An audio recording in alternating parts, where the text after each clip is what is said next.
So people can sell their home here for a lot and go down there and get a nice bargain. Exactly. So yeah, sell your house here, go down there and buy a house near the water. Why the heck wouldn't And someone want to move? Exactly. And you have happy hour every day down there too. The happy hours are like all day long. So you can drink all day for half the price. So that's a plus too. Welcome everybody. I'm Kamil Sarji, your host today with Just 2 Minutes. And I have Brian here. Brian, you want to tell us about yourself? Yeah, hi, I'm Brian Crum from Relocation. We're a local and long distance moving company based out of Smithfield. We do local moving within Rhode Island, Connecticut, Massachusetts, and we travel all the way down south as far as Florida. Very cool. So Just 2 Minutes, the way this works is we go over and ask a bunch of random questions for 2 minutes, and I have my timer over here. And then after that, we go into the real estate world, relocation, real estate, have something to do with each other. Somewhat related, yes. A little bit, a lot. Yeah, a lot of a little bit, yes. So get the timer ready. Okay. Are you ready? I'm ready. Okay.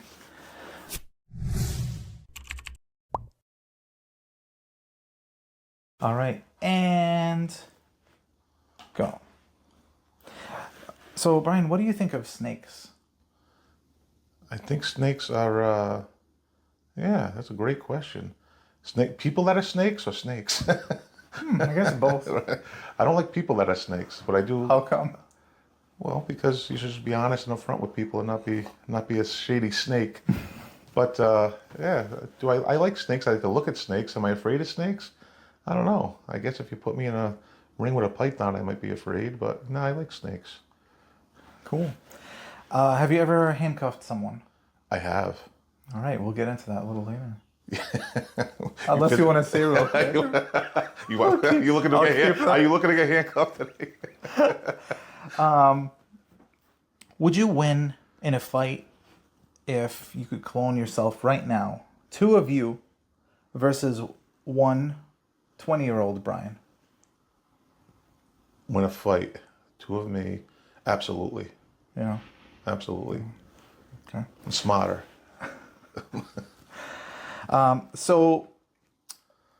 What if you could be any animal in the world? What kind of animal would you be? I would probably be an orangutan. How come? I don't know. I like them. They have long arms. They can punch people through windows.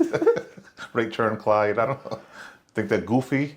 Yeah. And they're, I don't know. I think they're funny looking, goofy, and people like them. So either a chimp or a chimp or an orangutan. I don't know. And that's you. That's me. Okay. If you had a crap ton of money, what charity would you donate to? 100% kids charities, Hasbro or, Make-A-Wish, things like that. Absolutely. Very cool. Have you ever carried 2 people at once? More than 2. Damn. What? Wow. Oh my gosh. That's fast. I know. It's wild. It is wild. What'd you think of the questions? They're random and I love it. Yeah, they are. They are random. That is good. That's right. Gets people thinking right away. Uh-huh. Me too. I'm like, I sit down, cup of coffee, and like, what question? What weird questions can I get? You were a people? giraffe. And what's funny is like a lot of times like I'm just super general, and it's cool seeing people answer the way they think I'm asking. Yeah. I mean, communication. Well, not only that, but like your question about which animal would I be? Like, I'm not ready for that. So it's amazing that the first thing that popped in my head was an orangutan. Like, I don't know why, it just did, right? So you're right. Yeah. It's just so random. Yeah. I could have said a lion. I could have said anything. Like I just said orangutan. Like I don't even know why I thought that. It just came right to my head. So the randomness of that was pretty funny. So Brian, you help people move. We do. And I mean, in the real estate world, it's very crucial to have you there because, especially when we're buying a home, we want to make sure it's empty. And, I've been with buyers who walk around the house that they're interested in buying and they're like, wow, these people are never going to get all their stuff out. How are they going to get all this stuff out of the house? I look at my parents' house and I'm like, guys, how are you getting all this stuff out of there? So how do you help with that? I know the boxes that are great, but what about the stuff that's not in boxes? How do you guys help with that? Well, it's either we can do it where it's prearranged, where we're going to come in and box things up for them and package them, or if they're supposed to pack themselves, we always carry extra boxes and materials on the truck. So if they need help packing loose, small items, then we just charge a little bit more for our time and our materials, and then it's fine. We just, add it to it. It just takes a little bit more time. A lot of people don't understand that, small items need to be packed. Not so much, it takes time too. So if we're moving one small item at a time, their bill is going to be exorbitant, but even more so the damage. So if you have things that aren't boxed, we can't take them because they might get damaged, and we'll take the liability for it, which we can't, so we will refuse to take loose items.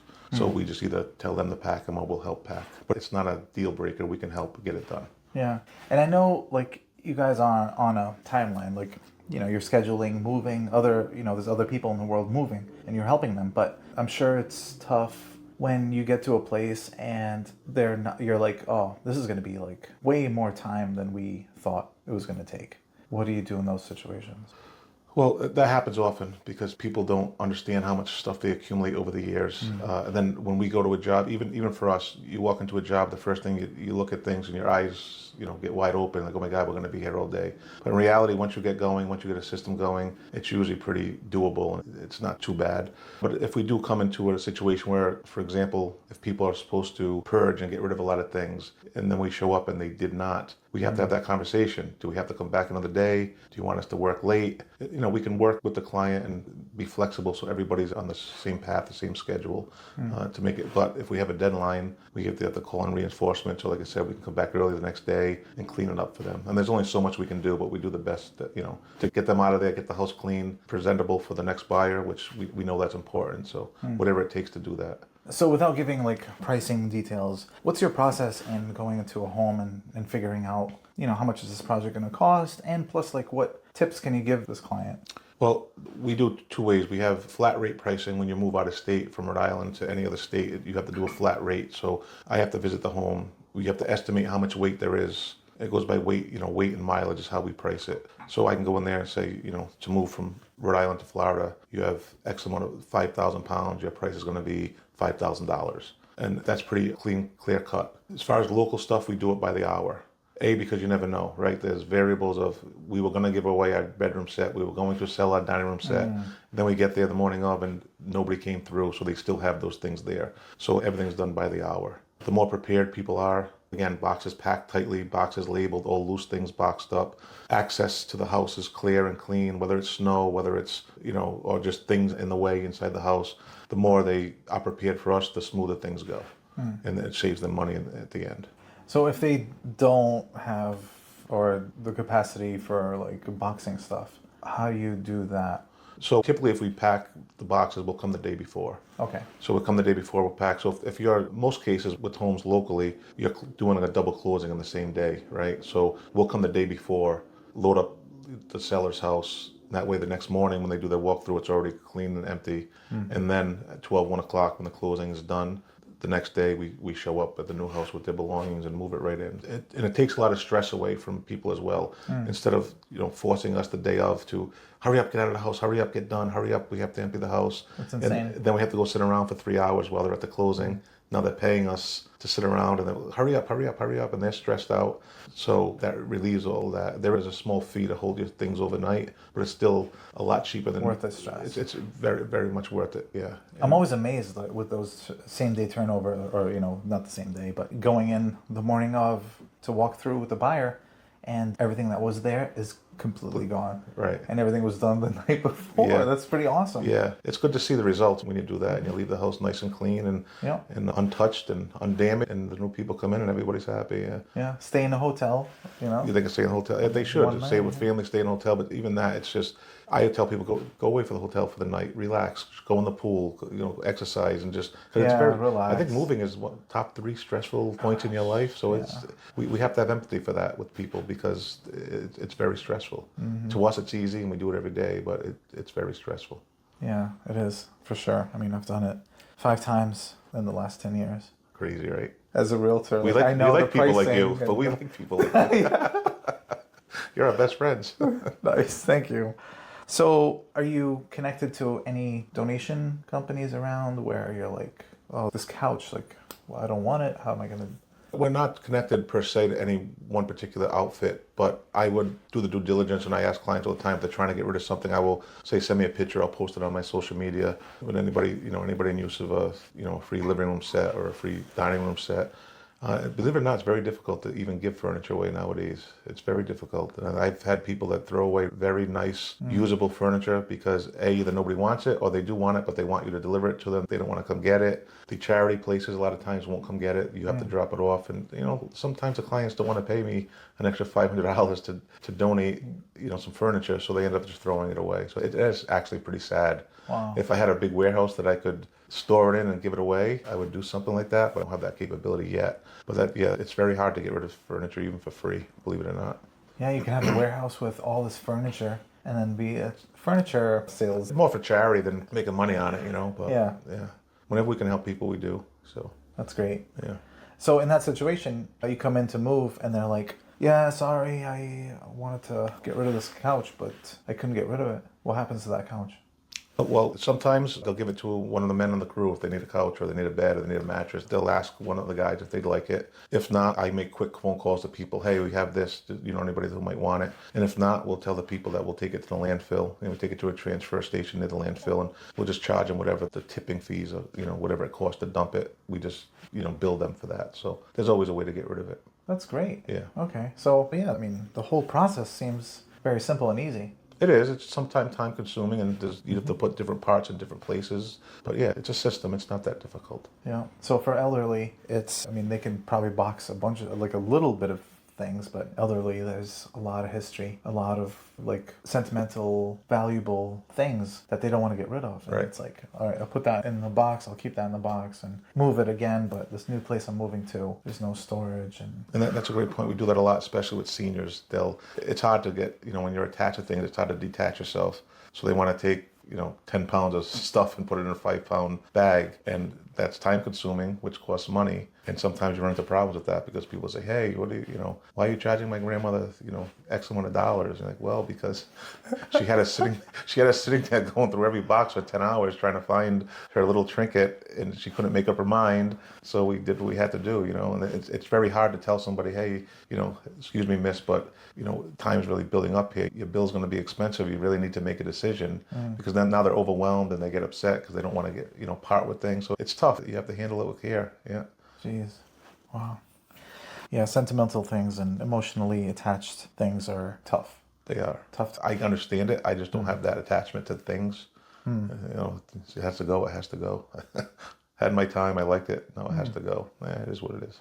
I have like this small box. I compressed everything to like a small box. But then I look at it and I'm like, why? Why have this? Right. Yeah. Well, I think the rule of thumb is when something's in your basement or in the closet for over a year and you don't touch it, it's probably time to get rid of it. Mm-hmm. Especially if you move 5 times in 10 years and you have boxes that you never opened, you probably want to get rid of that box.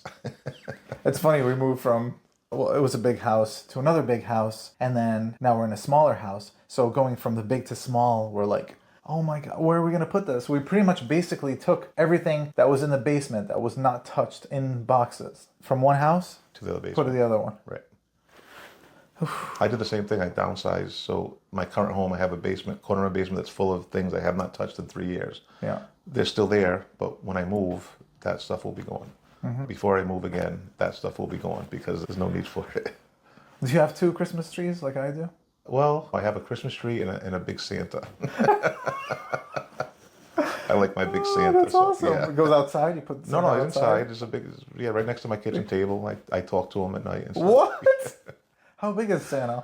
Yeah, it's about 5 feet tall. Wow. Yeah, it's a pretty good size Santa. Yeah. You think Santa really is that tall in real life? He has to be. Yeah, he can't be that much taller because it's going to fit down the chimney. Right. Yeah. Duh. He can't be more than 5 feet tall. Wow. I think the TV makes him look bigger, but in reality, he's a small guy. That makes a lot of sense. Yeah. And super strong. I know him personally too. Yeah, he's in your kitchen. I just moved him to Florida, actually. Did you? Yeah. He's in Florida, and you know who I'm talking about.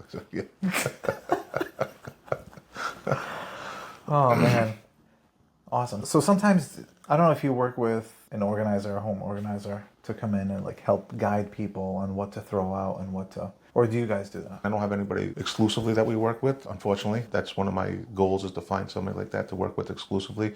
But we can do it ourselves, but a lot of times I do defer to an organizer or a homemaker that can come in and label things and, sit with people, have more time to sit with them and organize and box things up.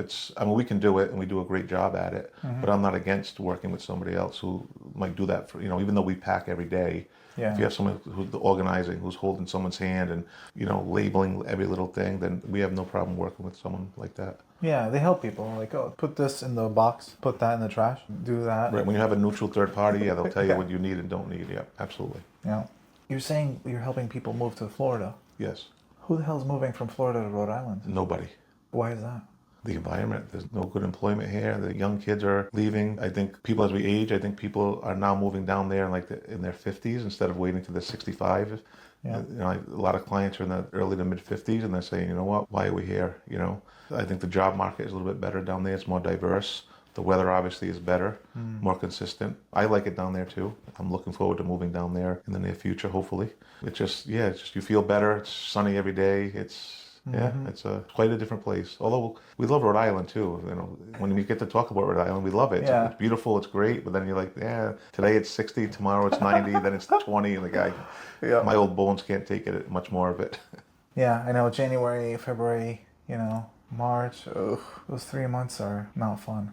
I was watching the news the other day. The weather advertisement came on, and it was like, weather team 10, and they showed a snowstorm with plows, and I cringed. Oh, gosh. I don't know how many more of those I can take. I really don't know. Yeah, I don't know. Me neither. It's not. So basically, everybody's moving from Rhode Island to Florida. Yes, yeah. Carolinas are very popular. Georgia is popular, but not as much as the Carolinas. Florida is the most popular. Then the Carolinas equally are as popular, and then Georgia. Tennessee's getting a little more popular, but it's still Florida's the place to be. Yeah, it's crazy because here, like the market here is a seller's market. We can't get enough listings. Right. But in Florida, it's the opposite. I don't think it was, but it's getting there now. Yeah. Last time I was down there, they said it's more of a buyer's market. Prices are coming down. They're staying on the market longer. But you're still paying double what you were paying 10 years ago. But yes, it's coming down a little bit. So people can sell their home here for a lot and go down there and get a nice bargain. Exactly. So sell your house here, go down there and buy a house near the water. Why the heck wouldn't someone want to move? Exactly. And you have happy hour every day down there too. The happy hours are like all day long. so you can drink all day for half the price. So that's a plus too. And they get stuff done there in Florida? Very slowly, but they but they get things done. Yeah, we're working on getting our brokerage license there, so that'll be a great connection. Because you're right. We can partner up. A lot of people, yeah, absolutely. A lot of people are moving Rhode Island to Florida, going there. That's crazy. All right, so the process, you're saying when you come into a house, you price it out and you take them through the whole pricing and the timeline of how everything's going to happen. Yeah, so we try to give the client exactly what they need. So when you work with us, we're not a big national company. I want to say one client at a time, but sometimes it's two depending on how much they have. But we can have a 3-day turnaround. We can load someone up here on Monday, and by Wednesday or Thursday have their belongings in Florida. Where other national companies, 2-3 weeks, it depends. They have to, they have to sub it out, drop it at a hub somewhere potentially.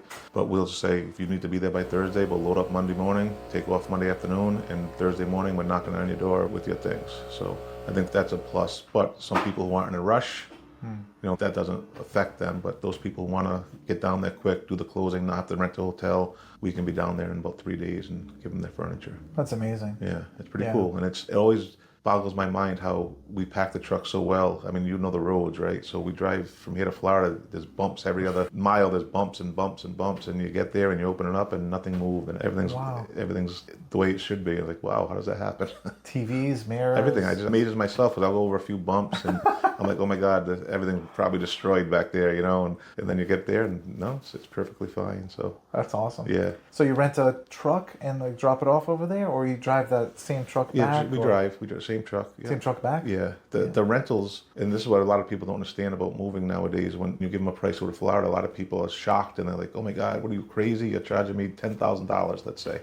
But just to rent a U-Haul one way to Florida is about $4,500. That's just to rent it. Then you have the fuel, the food, the hotels, the insurance for the rental, gas, food, hotel, you have to hire labor to load and unload, and it's insurance for the vehicle, also insurance for your furniture.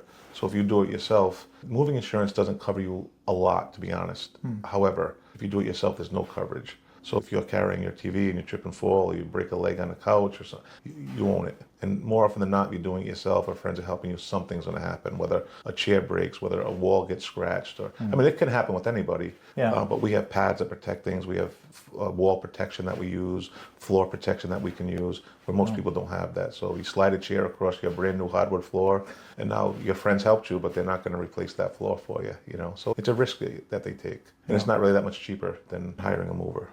You know, So yeah, what I thought was you guys drive the truck there and like fly back on a plane. Yeah, no, I wish. Get a big jumbo jet and put the truck right in the plane and fly back, maybe. That would work. Is it more money gas and everything going back? Yeah, well, it's about, for our trucks, about $1,500 in fuel to go both ways. But there's really no other solution other than having, you know, we get to the point where we have an office in Florida, then you can go back and forth as you need to more efficiently. But yeah, right now it's the most efficient way to do it. Drive down, drive back. Wouldn't it be great, again, asking you if people move from Florida to Rhode Island, which that doesn't happen in real life.